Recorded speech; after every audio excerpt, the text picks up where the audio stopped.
భారతీయ చరిత్ర పుటల్లో ముఖ్యంగా దక్షిణ భారతదేశాన్ని అత్యంత పరాక్రమంతో వైభవంతో పాలించిన అజేయ శక్తులు చోళులు. భారతదేశ చరిత్రలోనే అత్యంత సుదీర్ఘకాలం పాలించిన రాజవంశాల్లో చోళ వంశం ఒకటి. క్రీస్తుపూర్వం 3వ శతాబ్దం నాటి అశోకుడి శాసనాల్లోనే చోళుల ప్రస్తావన ఉన్నప్పటికీ క్రీస్తు శకం 850 నుంచి క్రీస్తు శకం 1279 వరకు 400 ఏళ్లకు పైగా దక్షిణ భారతాన్ని ఏకఛత్రాధిపత్యంగా పాలించారు. విజయాలయ చోళుడితో ప్రారంభమై ఈ వైభవం రాజరాజ చోళుడు, ఆయన కుమారుడు రాజేంద్ర చోళుడి కాలంలో ప్రపంచం కీర్తించే స్థాయికి చేరింది. చోళ చక్రవర్తుల ప్రాముఖ్యత కేవలం భారతదేశానికే పరిమితం కాలేదు. ప్రపంచంలోనే మొట్టమొదటిసారిగా అత్యంత శక్తివంతమైన నౌకాదళాన్ని ఏర్పాటు చేసిన ఘనత చోళులదే. బంగాళాఖాతాన్ని చోళ సరస్సుగా మార్చేసుకున్నారు. అత్యంత బలమైన నౌకాదళంతో మలేషియా, ఇండోనేషియా, శ్రీలంక, మాల్దీవులు వంటి ఆగ్నేయాసియా దేశాలపై దండయాత్రలు చేసి అక్కడ తమ జెండాను ఎగరవేశారు. చైనాతో అంతర్జాతీయ వాణిజ్యాన్ని నడిపిన దార్శనికులు చోళులు. కళలు, సాహిత్యం, అద్భుతమైన శిల్పకళకు వారు పెట్టింది పేరు. తాంజావూరులోని బృహదీశ్వరాలయం నేటికి చోళుల ఇంజనీరింగ్ ప్రతిభకు సజీవ సాక్ష్యంగా నిలుస్తోంది.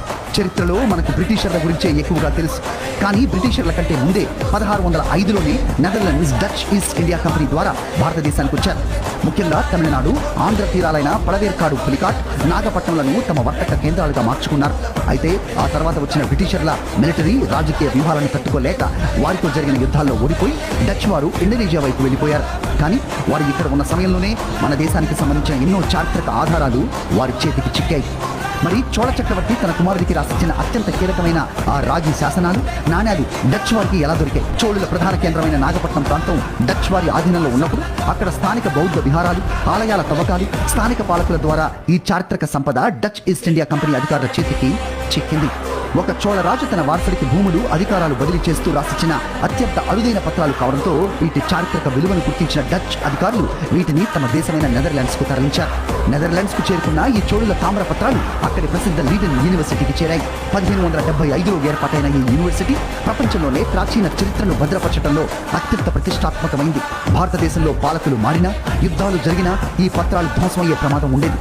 కానీ లీడెన్ యూనివర్సిటీ వీటిని శతాబ్దాల పాటు, అంటే దాదాపు 300 నుంచి 400 ఏళ్ల పాటు అత్యాధునిక టెక్నాలజీతో చెక్కు చెదరకుండా భద్రపరిచింది. వీటిని లీడెన్ ప్లేట్స్ అని కూడా చరిత్రకారులు పిలుస్తారు. చోళుల కాలం నాటి రాజకీయ, సామాజిక పరిస్థితులను తెలుసుకోవడానికి ఇవి కీలక ఆధారాలుగా మారాయి. శతాబ్దాల పాటు నెదర్లాండ్స్ మట్టిలో దాగి ఉన్న ఈ చోళుల కాలం నాటి వైభవాన్ని ఇరు దేశాల దౌత్య సంబంధాల ద్వారా తిరిగి సొంత గడ్డకు చేర్చడంలో భారత ప్రభుత్వం విజయం సాధించింది.